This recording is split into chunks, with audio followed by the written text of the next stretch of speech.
Hey guys, welcome back to my channel. My name is Fisayo Patrick, and in today's video I'm going to be talking about 5 tips or methods that can help you turn your social media followers to your customers. The first thing you need to understand is that it's not everyone who stumbles upon your offerings that will pay for it right off the bat. So if you're selling a product or you're advertising your service and people come across your ad or they come across your post on social media, they're not just going to buy just like that. The first set of potential customers that you have are people who are already following you.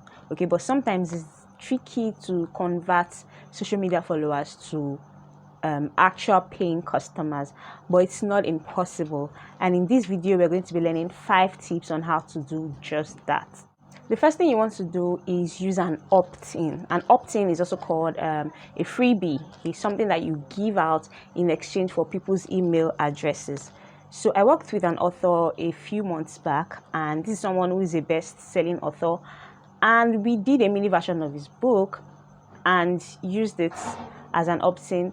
In 3 days we got over 1,500 email addresses. Okay, so the key to actually getting people to give you their email address for your freebie or for your opt-in is to make sure that that freebie is really valuable to them, that it is really something that they want. So for instance, if you're in the financial industry and your target audience are, say, young women between the ages of 25 to 55 who are trying to learn how to, 25 to 35, who are trying to learn how to save and invest, who are trying to go up the financial ladder, what you could use as your opt-in is probably a document or a PDF that teaches them how to budget, that teaches them how to save, that teaches them how to allocate their resources, allocate resources to different things in their life. So the key to creating a really valuable opt-in is to find out what your target audience really need. If you're in the financial industry and you're creating say you're creating social media templates as your opt-in, except they are looking for templates to use on their social media, it won't really be valuable to them. If you're teaching them things that would help them to save and invest, manage and multiply their money, then they'll definitely sign up for your opt-in.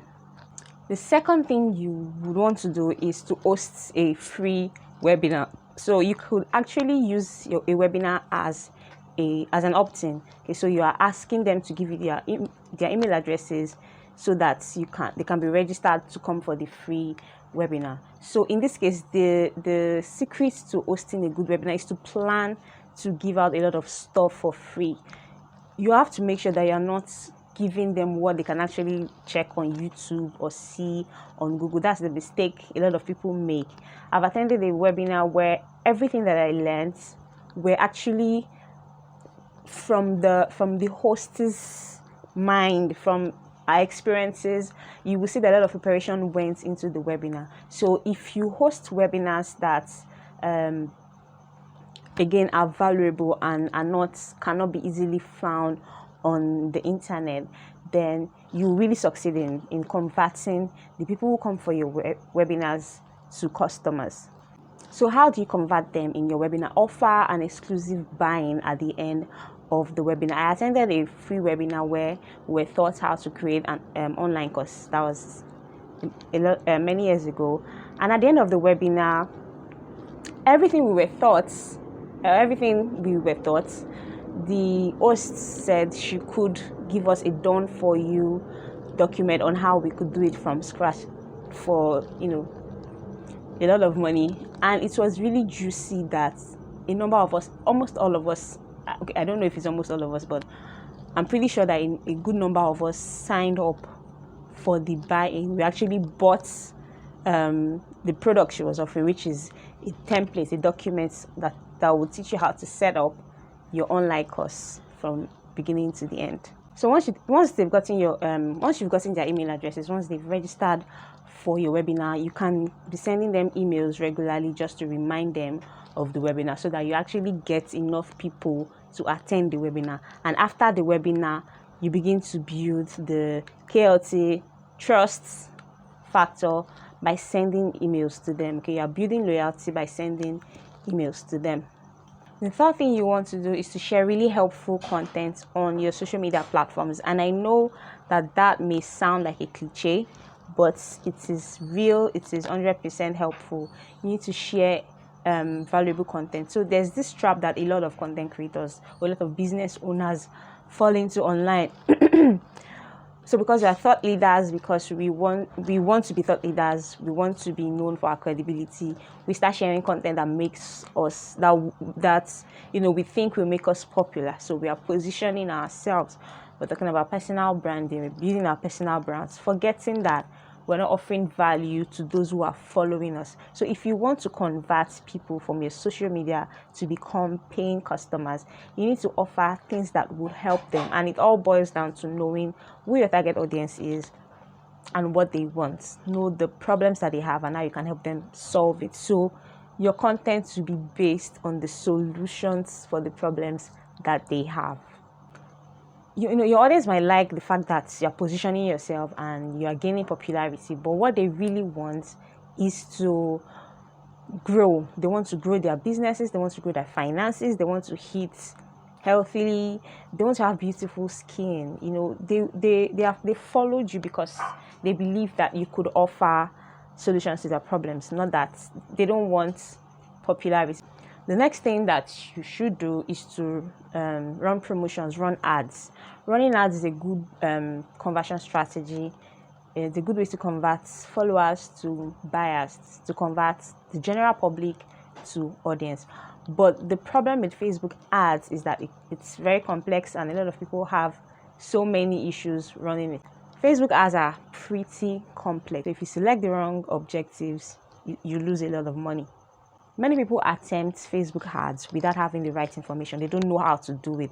So they end up with a suspended account. Their cards get suspended, their money gets deducted, and they don't understand. They are stuck. They don't know. A lot of people come to me with issues like that. Their card is not working. Their account has been suspended. They don't understand their ad accounts, things like that. So my suggestion is don't boost posts. Don't try to run ads yourself. Give it to an expert. If you are serious about building your business, if you are serious about running promotions that will convert, I suggest you give it to people who are experts in that area. Last but not the least is develop a sales funnel. Sales funnels are very instrumental in converting followers to buyers. And I'm not going to complicate it at all. It's simply the journey that, you take your customers through from when they first meet you, when they first come across your brand, to when they eventually make a purchase. With a sales funnel, you can track your leads as they move down the customer journey and as they move closer to becoming paying customers. So it involves a lot of things. You're going to be creating landing pages, you're going to be creating emails, you're going to be nurturing people with your email, you're going to be tweaking this and tweaking that to make sure that the sales funnel works. Bonus points: dig into your competitors' conversion strategy and see what is working for them, see what they are doing, find out how they're converting their followers, and apply that same principle to your own methods. Just ensure that you are original and you are as authentic as you can be. If you love this video, please like and subscribe. Also share, drop your comments, let me know what you think. I'll see you in the next video.